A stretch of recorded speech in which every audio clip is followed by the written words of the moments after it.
Hola, muy buenos días.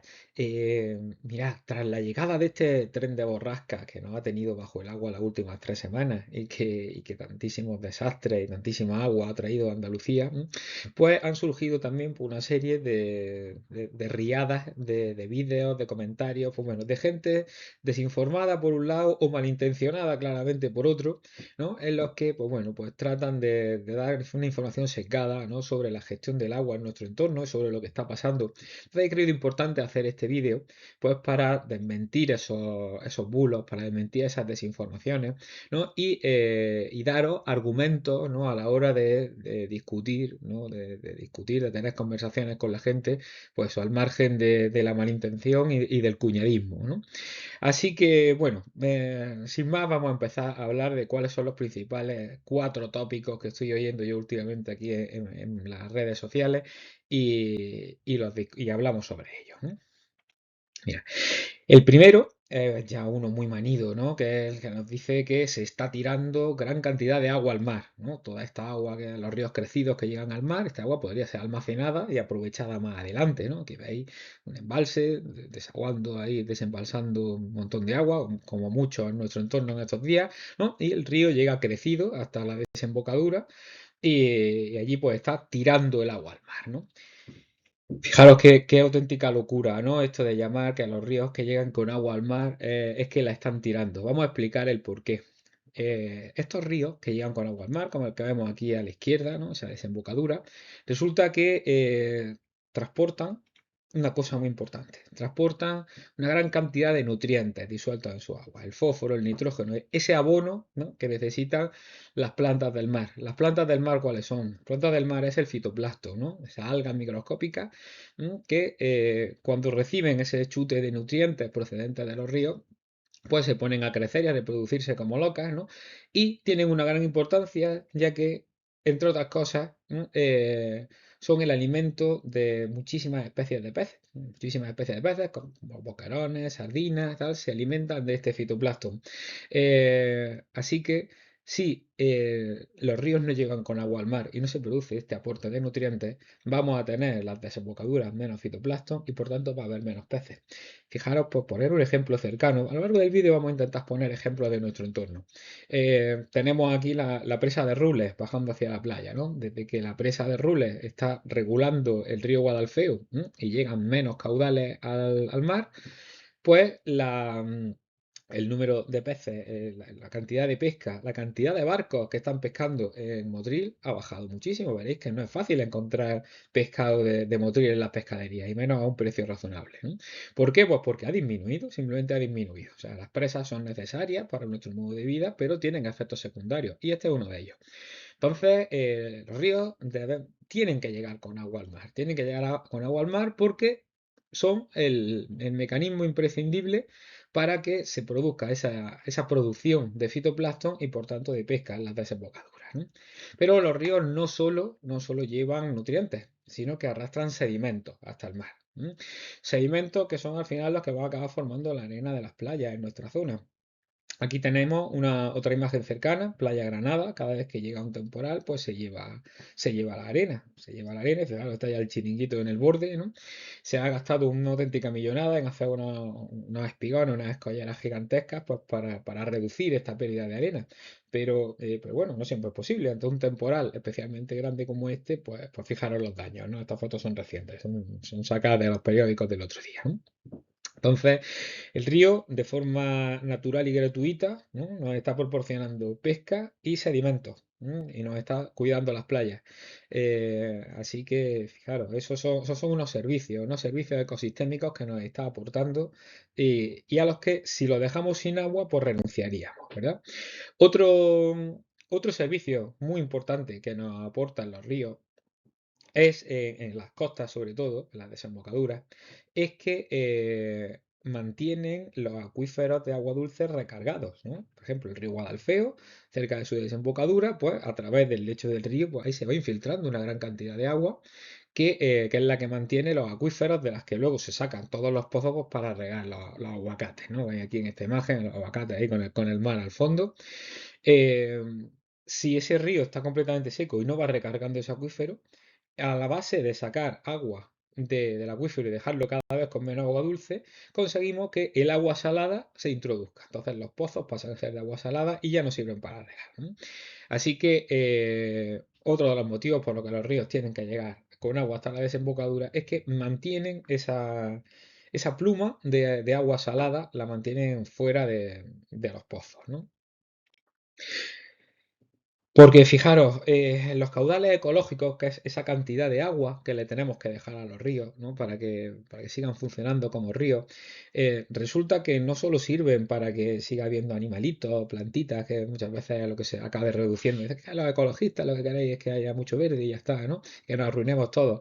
Eso es mentira, obviamente. Mirad, los caudales ecológicos no solo sirven para que siga habiendo biodiversidad, sino sirven para garantizar todos estos otros servicios ecosistémicos que nos aportan los ríos, además del agua para regar. El agua que tomamos es uno de esos servicios ecosistémicos que nos aportan los ríos, pero nos aportan más cosas. Ya hemos visto que nos aportan agua, nos aportan playa, nos aportan sí, playas, nos aportan pesca. En realidad nos aportan muchas más cosas. Fijaros, cuando nos vamos al extremo contrario y sobreexplotamos un río y lo dejamos sin agua, yo aquí no veo servicios ecosistémicos. En esta imagen yo no veo riqueza ninguna. Yo aquí lo único que veo es un cartel que si no estuviera, no sabría que está ahí el río Guadiana, uno de los más grandes de nuestro país, ¿no? Así que, bueno, verdaderamente tenemos que ser inteligentes, tenemos que ser capaces de gestionar el agua que circula por los ríos de manera que, aparte de usarla nosotros, pues quede suficiente para que el río nos aporte todas esas otras cosas que nos tiene que aportar, ¿no? Los servicios ecosistémicos. Fijaros, otro mito dentro de este tópico que estamos hablando y que se tira el agua al mar es que al ver que, claro, que estamos viendo los embalses soltar agua ahí a lo bestia, ¿no? Esta imagen que aquí es del embalse del Portillo, ¿no? En Castril. Claro, toda esa agua la está tirando el pantano para abajo, claro, pero ojo, la mayor parte de ese agua desembalsada por exceso en estas situaciones tan extraordinarias no va a llegar nunca al mar. Normalmente acaba siendo recogida por los grandes embalses que hay agua abajo. En las cabeceras, por la topografía del terreno, los valles son más pequeños, más altos, más estrechos, entonces se pueden construir embalses más pequeños, de manera que tienen menos capacidad de embalse, de embalsamiento, de manera que se llenan pronto en una situación tan extraordinaria como esta, se llenan pronto. Mirad lo que ha pasado con el embalse de Kentar, que se llenó rapidísimo y enseguida tuvo que empezar a abrir las compuertas y soltar agua, ¿no? Pero el agua que está soltando Kentar no se está desperdiciando. El agua que está soltando Kentar está yendo aquí, está yendo a Iznájar. A los grandes embalses que hay en los tramos medios, en este caso en el Genil, es el de Iznájar, están recogiendo toda esa agua, ¿no? Están recogiendo esa agua. De hecho, el embalse de Iznájar, todavía con la que le está entrando del río Genil, que es una auténtica barbaridad, no ha llegado todavía al 70% de su capacidad. O sea, claro, estaba bastante vacío y ahora pues ha mejorado muchísimo, ¿no? Se está llenando. Pero mirad, ese agua es la que le va a dar agua potable y regadío a media provincia de Córdoba y a media provincia de Sevilla. Así que aquí tampoco es cierto esa falacia de que no, que cuando los embalses desembalsan, pues se está tirando el agua, no se está desperdiciando. No, el sistema que tenemos en nuestro territorio está organizado pues así, ¿no? Con embalses grandes en cabecera o sea, perdón, embalses pequeños en cabecera y embalses grandes en los tramos medios. De manera que ese agua pues va a ser usada en otro lugar, ¿no? El exceso de agua de las cabeceras es usado en los tramos medios, que además es donde hay más superficie de cultivo. Así que podemos dar por desmentido este tópico de que se está tirando el agua al mar, primero porque no se está tirando, y la que llega hasta el mar tiene una serie de beneficios enormes para nosotros y así debe seguir siendo. Así que damos por desmontado este tópico. Pasamos al siguiente. Tópico número 2. El de que hay que construir más pantanos. Fíjate, si están desembalsando los embalses que hay es porque no hay sitio suficiente. Podríamos tener más pantanos para coger más agua de la que cae, ¿no? Pues mira, resulta que a día de hoy, bueno, a día de ayer, a día de fecha 9 de febrero de 2026, los embalses de la cuenca del Guadalquivir, que ocupa la mayor parte de Andalucía y que ya estáis viendo cómo está la cuenca del Guadalquivir, cómo está Andalucía al efecto de lluvia, se encuentran al 75% de su capacidad total. solo al 75% de su capacidad total. Si miramos España en su conjunto, se encuentra al 67% de su capacidad total de embalsamiento.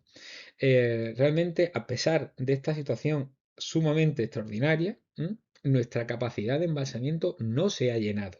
No se ha llenado todavía. Es más, en España nunca se ha alcanzado la capacidad de llenado del 100%, ni una cifra cercana siquiera. ¿Por qué? Pues porque, por desgracia, pues por nuestra orografía, por la forma, por la situación que tiene España, es más frecuente la sequía, la situación de sequía. Esta imagen que veis aquí al lado de los embalses medio secos, ¿no? Realmente, si construimos más embalses, aumentar el tamaño del vaso en el que echamos el agua no hace que haya más agua dentro. O sea que aunque tengamos muchos más embalses, el agua va a seguir siendo la misma. Va a estar en un sitio, va a estar en otro. ¿No? Lo que decíamos de los embalses de cabecera, los embalses de los tramos medios. Pero la cantidad de agua va a ser exactamente la misma. Así que no tiene mucho sentido desde este punto de vista construir embalses, construir más embalses. Eh, y además esto se basa también en una serie de graves problemas técnicos. Los sitios buenos para construir embalses están ocupados, en su mayoría, ¿no? Están ocupados. La gente que los construyó no eran tontos, elegían los lugares donde la orografía permitía construir los embalses y donde los ríos llevaban suficiente agua como para que mereciera la pena no, o sea, construirlo allí.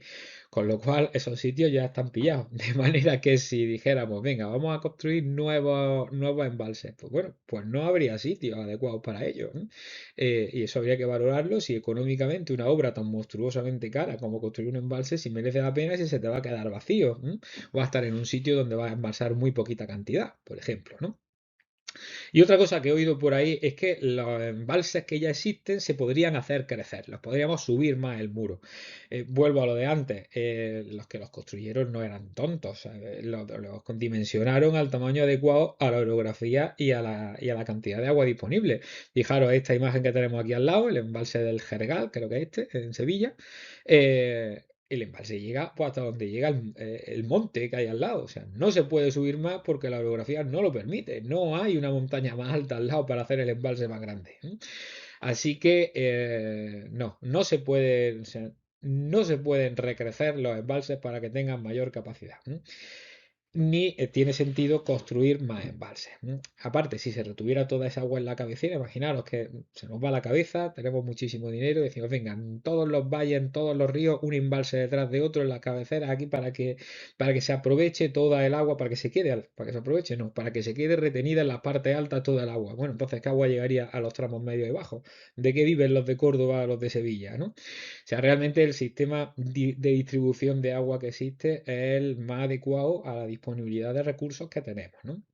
Tampoco tiene sentido que nos fijemos en un único evento extraordinario como este, que ocurre una vez cada 50 años o más, para tomarlo como medida de referencia de la capacidad que tienen que tener los embalses.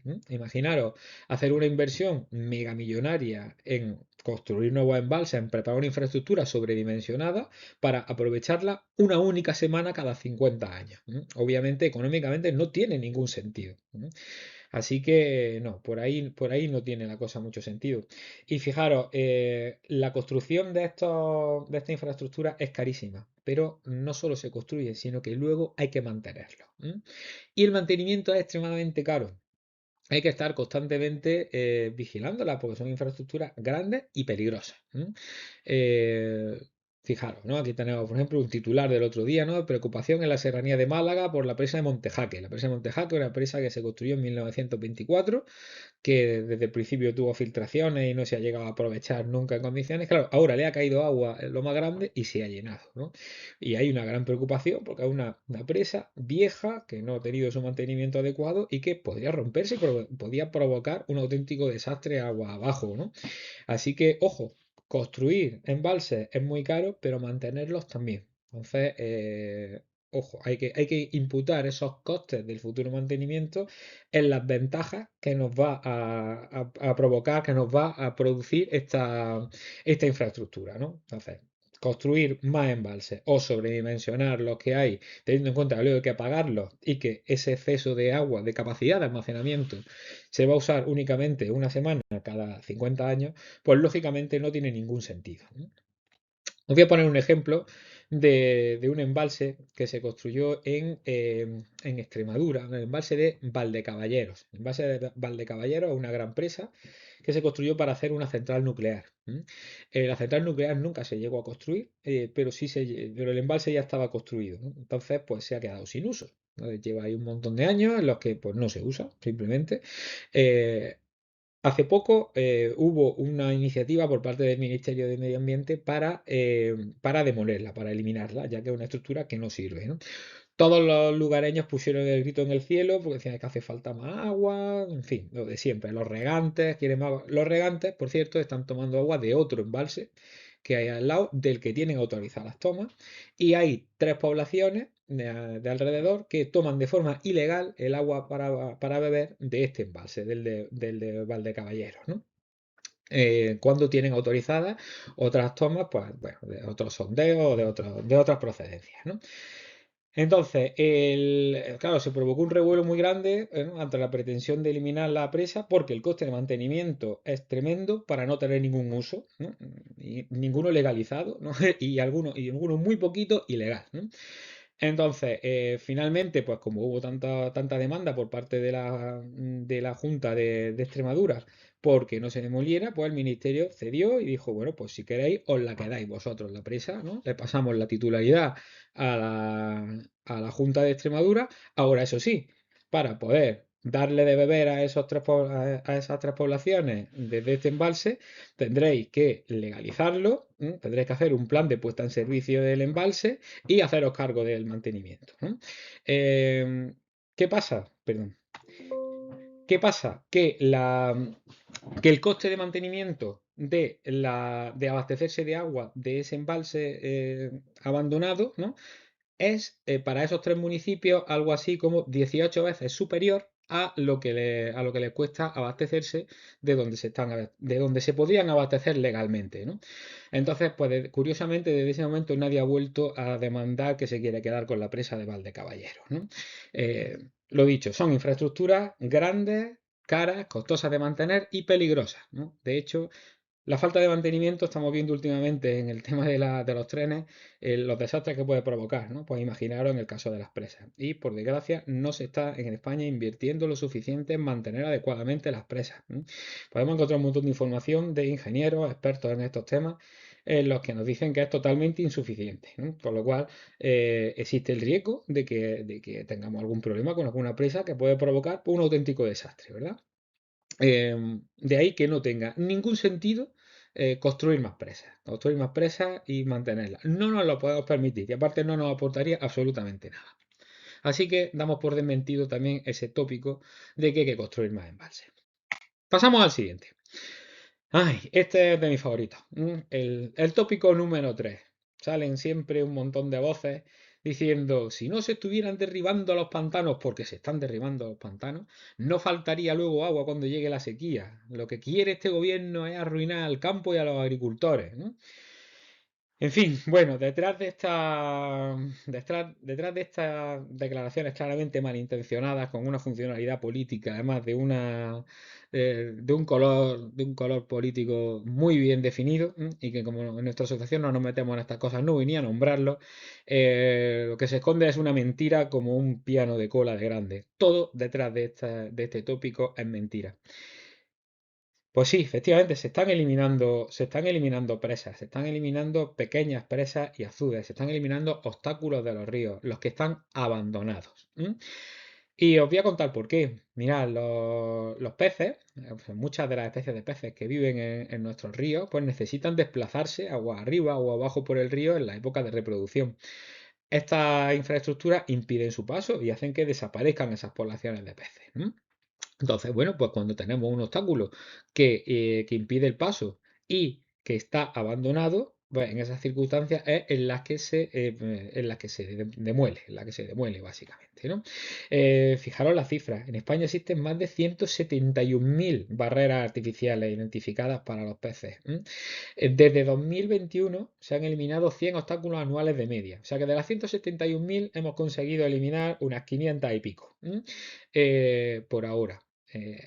Así que fijaros qué cifras tenemos, ¿no? Y la estupidez que supone esto bueno, de que se están derribando los pantanos y tal. Mirad, lo que se derriba no son pantanos, son azudes. Paso de diapositiva. Los azudes no tienen capacidad de almacenamiento de agua. Este que veis aquí, ¿eh? No almacena agua, o sea, simplemente la desvían. La desvían pues, hacia una toma de una comunidad de regantes, la desvían hacia una toma de una central eléctrica, pero no son capaces de almacenar agua. Ese azul que veis ahí, ese río con el caudal que lleva, lo llena en 15 segundos, en 20 segundos. Esa es la capacidad de almacenamiento que tiene, absolutamente ninguna.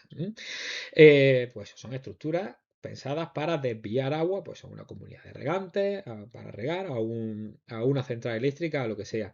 Cuando esa infraestructura deja de tener utilidad, típico, pues que se abandona la central hidroeléctrica, pues básicamente por falta de rentabilidad, o porque se ha construido una más grande, más abajo, más arriba, pues esta presa, este azul, deja de tener sentido. Deja de tener sentido y se queda abandonado. Al final, pues bueno, el propietario deja de usarlo, caduca la concesión que tenía para tenerla allí y por tanto, pues esto se queda completamente obsoleto y abandonado. Esas son las circunstancias en las que se están derribando presas. Además, se están derribando esos azudes con fondos europeos. Con lo cual, lo que se está generando es un beneficio ecológico aquí en España y un beneficio económico, ya que es dinero que nos dan de Europa pues para que empresas españolas ejecuten esa obra. Así que tenemos beneficio ecológico y económico. ¿De acuerdo? Así que, bueno, no escuchéis la historia esta de que se están derribando los pantanos y tal, porque es absolutamente mentira, ¿no? Aparte, una vez que ya esa presa no se usa, pues se azul, ¿no? ¿Quién se hace cargo del mantenimiento? Lo que hablábamos antes, pues nadie. Por eso esas infraestructuras o las mantienes o las eliminas, porque a largo plazo se acaban convirtiendo en un auténtico desastre, ¿no? Desastre que puede ser muy grande. Mirad, por ejemplo, aquí tenemos una presa, los que conozcáis el lago de Sanabria, en la parte alta del lago de Sanabria, la presa de la Vega de Tera, pues que se rompió y se llevó por delante el pueblo que hay debajo, de Riva del Lago.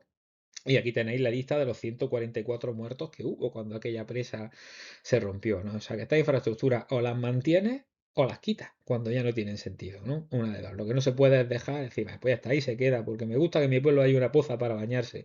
Bueno, pues eso puede provocar unos graves daños al medio ambiente y a las personas incluso, ¿no? Así que hay que gestionarla adecuadamente, ¿no? En fin, como podéis ver, este tópico lo hemos desmentido de arriba abajo, ya que no se están derribando pantanos porque no tienen capacidad de almacenamiento, así que no pasará nada cuando llegue la sequía. Los agricultores que pertenecen a comunidades de regantes, que tienen tomas de agua, que tienen azudes que están en funcionamiento, siguen tomando la misma agua exactamente, por lo tanto nadie quiere arruinarlo. Así que todo esto es una falacia de arriba abajo que la damos por más que desmentida. Nos vamos a la cuarto y último, que también se está oyendo mucho en esta época, que es que los ríos tienen que estar limpios para que no se desborden. Los ríos están muy sucios porque parece ser que la vegetación natural de ribera es suciedad y eso impide, cuando viene mucha agua, impide que circule adecuadamente el agua, entonces el río se desborda. Entonces pues tenemos, pues, como este ejemplo que veis aquí en la imagen, ¿no? Pues grandes obras en las que se gasta muchísimo dinero, ¿no? Pues en mantener los ríos limpios. Bueno, estas crecidas que están teniendo nuestros ríos pues han venido a desmentir en buena parte este tópico. Mirad, esta imagen es de aquí de Cenes. Tenéis el río Genil muy crecido, pero que muy, muy crecido, con una corriente bárbara. Y los árboles están ahí en medio resistiendo como campeones. Mira, la vegetación de ribera, las especies de vegetación de ribera, los sauces, los álamos, los chopos, fresnos, olmos, son especies adaptadas a vivir junto a los ríos, que llevan cientos de miles de años viviendo junto a los ríos y por tanto están adaptadas para resistir las crecidas. No se las suelen llevar. Puede ocurrir que un ejemplar que esté medio muerto, que es un ejemplar viejo, que esté dañado, tal, pues sí, alguno caerá y alguno se lo llevará el río. Pero la mayor parte de la vegetación de ribera resiste muy, pero que muy bien las crecidas porque están adaptadas a vivir ahí. Entonces, por desgracia, la idea de que los ríos tienen que estar limpios, pues no tiene mucho sentido. Porque, de hecho, la vegetación de ribera lo que hace es frenar la fuerza de la corriente, frenar la velocidad de la corriente, hacer que el río se abra y en la llanura de inundación el agua circule con más lentitud, causando mucho menos daño. Si no hay vegetación y solo hay un canal recto, sin ningún obstáculo, el agua coge muchísima velocidad. Ahí erosiona una barbaridad. La casa que hay al lado la destruye, o sea, no es que la inunde, que haya luego que cambiar los muebles, es que se la lleva entera sin dejar ni los cimientos. Entonces, la vegetación de ribera nos aporta muchas más ventajas que inconvenientes frente a las crecidas. No obstante, también es cierto que hay lugares en los que cuando el río tiene poco espacio, es verdad que puede reducir la capacidad del cauce. Esto ocurre en ríos encauzados, ¿no? Entonces, esa vegetación de ribera hay que gestionarla adecuadamente para que no reduzca la capacidad de pasar agua que hay por el cauce. Aquí os pongo pues, un ejemplo buenísimo que es el río Genil. Bueno, el río Genil en Cenes, arriba, que lo acabo de poner, es buenísimo. O este que tenéis aquí, que es el río Genil por debajo de Granada, ¿no? Aquí, pues bueno, pues se ha aclarado esa vegetación de ribera para dejar solo algunos de los ejemplares de árboles. Se ha reducido la cantidad de vegetación arbustiva, que también puede frenar ese agua, ¿no? Y esto permite que por aquí el agua pues, haya circulado en estas grandes crecidas pues de maravilla, ¿no? Todos estos árboles siguen allí en pie exactamente igual. Entonces aquí tenemos un término medio de una gestión, o sea, conseguido a través de una gestión muy inteligente, ¿no?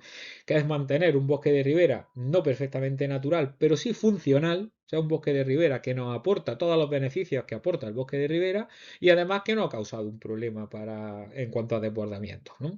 Así que se puede hacer una gestión inteligente y la Confederación Hidrográfica del Guadalquivir la está haciendo muy bien en este momento en Granada, ¿no?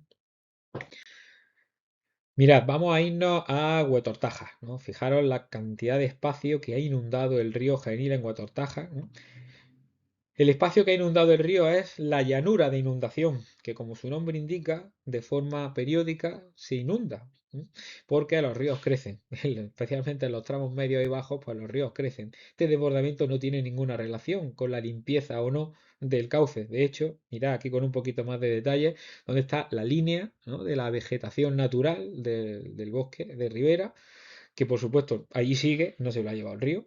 Y el río se ha desbordado simplemente pues, porque tiene muchísimo más caudal del que cabe en el canal que le hemos dejado. Está ocupando su llanura de inundación, su zona inundable que lleva siéndolo pues, desde hace decenas de miles de años, ¿no? Otra imagen, ¿veis? ¿No? Tenemos la línea de la vegetación natural del bosque de ribera, que no se ha visto afectado en absoluto, pero el río se ha desbordado. Se ha desbordado pues, simplemente pues, porque no cabe toda el agua en el canal, ¿no? Esto nos tiene que hacer reflexionar pues, sobre la ocupación de las zonas inundables. Las zonas inundables, esas llanuras de inundación, es verdad que son vegas fértiles, maravillosas. En este caso de Huetortaja es un ejemplo magnífico, ¿no? Pero periódicamente se inundan. No sé si os habéis dado cuenta que en estas imágenes que estamos viendo de Huetor Tájar, lo que se han inundado son cultivos todos. En Huetor se estaba haciendo y se está haciendo muy bien la gestión de la ocupación del territorio. Aquí no tenemos una urbanización, ni un polígono industrial, ni nada de eso. Son cultivos. Así que los daños pues, son menores, lógicamente. Digo que tenemos que reflexionar sobre la ocupación de las zonas inundables, porque hay usos del suelo más o menos compatibles pues, con estas crecidas periódicas. Mirad lo que pasa aquí. Aquí tenemos unas choperas. Esas choperas no van a sufrir absolutamente ningún daño durante esta crecida. Es más, les va a venir genial el abonado que les va a pegar esa cantidad de lodos que han recibido. Así que, pues quizás lo que tenemos es que plantear un nuevo enfoque del territorio, ¿no? De ir abandonando esas zonas inundables en cuanto a infraestructura humana, ¿no? De no construir en esas zonas y favorecer, por ejemplo, que en los campos de cultivo que están más cercanos al río, pues que en ellos pues, se pongan cultivos pues, como las choperas, por ejemplo, que en nuestra zona son muy adecuados y no van a sufrir ningún problema. Y los espárragos, las hortalizas, tal, pues quizás tengan que estar un poquito más atrás, ¿no? Un poquito más atrás, de manera que sea más improbable que se inunden y que sufran esos graves daños, ¿no? En fin, tenemos que repensarlo porque la frecuencia con la que van a llegar estas inundaciones tiene pinta de que va a ser cada vez mayor. Estas situaciones extraordinarias, por culpa del cambio climático, pues pueden dejar de ser tan extraordinarias, empezar a ser relativamente frecuentes. Así que podemos pelearnos contra la naturaleza cada día intentando derrotarla y gastarnos el dinero que no tenemos y perder, o podemos ir pensando, pues bueno, ir cambiando poco a poco nuestra mentalidad y cambiando poco a poco el uso del suelo para hacerlo lo más racional posible para estar adaptados a lo que viene.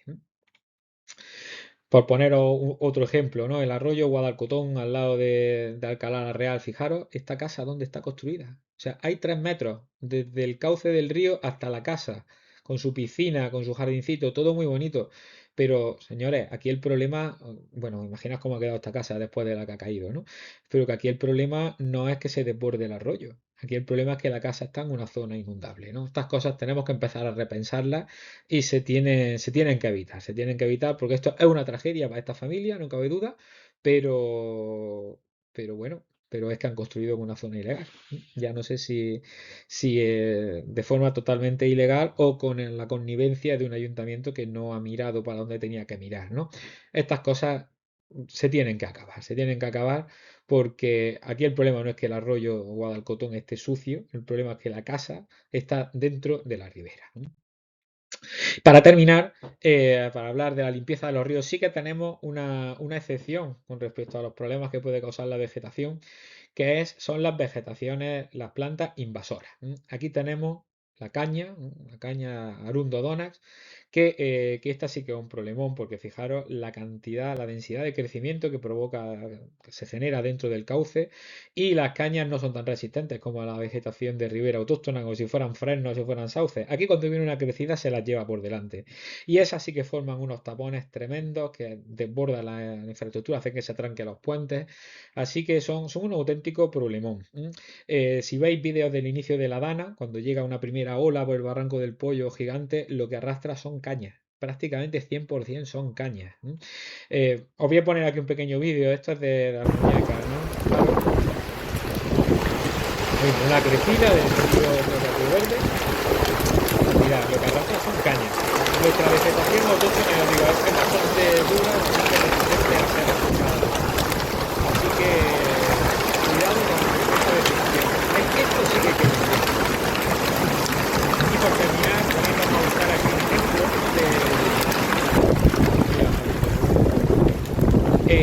un ejemplo cercano también es el río Aguablanca, la carretera de Dúdar, la carretera de Dúdar y Quenta. Fijaros, aquí, bueno, un arroyo que tiene 3 metros de ancho y que lleva 300 litros por segundo. Aquí han llegado a pasar hasta 100.000 litros por segundo, ¿no? Esta semana pasada. Y bueno, pues se ha llevado el muro de contención, se ha llevado la carretera, se ha llevado el puente, se ha llevado todos los cultivos y las casas que había en todo el valle porque lo ha inundado de pared a pared. Pero mirad dónde está la vegetación de ribera. La fila de árboles que había en la orilla siguen en la orilla, ni se han enterado. Insisto, los ríos tienen que estar limpios, sí, pero de vegetación invasora y de infraestructuras que están donde no tienen que estar. De lo demás no es necesario. Si acaso un mantenimiento puntual en algún sitio,